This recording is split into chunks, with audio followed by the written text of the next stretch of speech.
রহমতুল্লাহি ওয়া বারাকাতুহু। দেশ ও বিদেশের আমার সুপ্রিয় দর্শকবৃন্দ, আপনারা কেমন আছেন? আলহামদুলিল্লাহ, আমি অনেক ভালো আছি।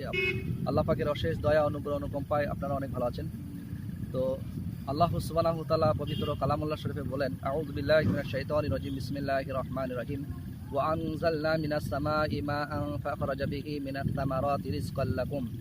যে আল্লাহ সুবহানাহু ওয়া তাআলা আসমান থেকে, আকাশ থেকে পানি বর্ষণ করেন, আর সেই পানি এসে জমিনে বুকে পড়ে, আর জমিন সিক্ত হয়ে বিভিন্ন ধরনের শস্য এবং ফল উৎপন্ন হয় রিজকাল লাকুম, তোমাদের রিজিকের জন্য, আমাদের রিজিকের জন্য।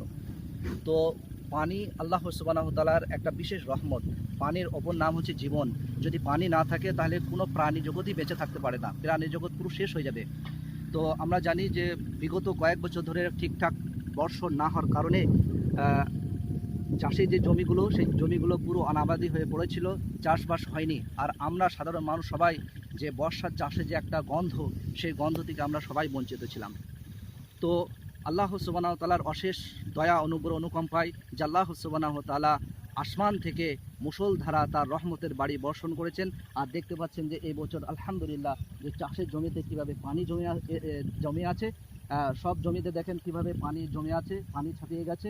এবং চাষিরা আলহামদুলিল্লাহ দেখেন সব জমিতে চাষ করছে। আর এই চাষের জমি থেকে একটা বর্ষার যে চাষের সুগন্ধ, বর্ষার যে একটা গন্ধ, চাষের জমি থেকে যে একটা গন্ধ, সেটা আমরা পাচ্ছি, অনুভব করছি।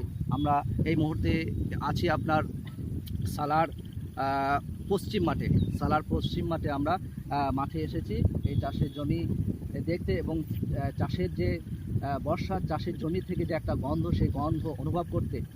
তো আলহামদুলিল্লাহ, আল্লাহ সুবহানাহু ওয়া তাআলার অশেষ শুকরিয়া, আল্লাহ পাকের অশেষ হামদ যে আল্লাহ সুবহানাহু ওয়া তাআলা এই বছর আমাদেরকে পানি দিয়েছেন। আলহামদুলিল্লাহ, আমাদের চাষিরা খুব আনন্দ সহকারে এবার চাষ করবেন আলহামদুলিল্লাহ। আসসালামু আলাইকুম ওয়া রাহমাতুল্লাহ।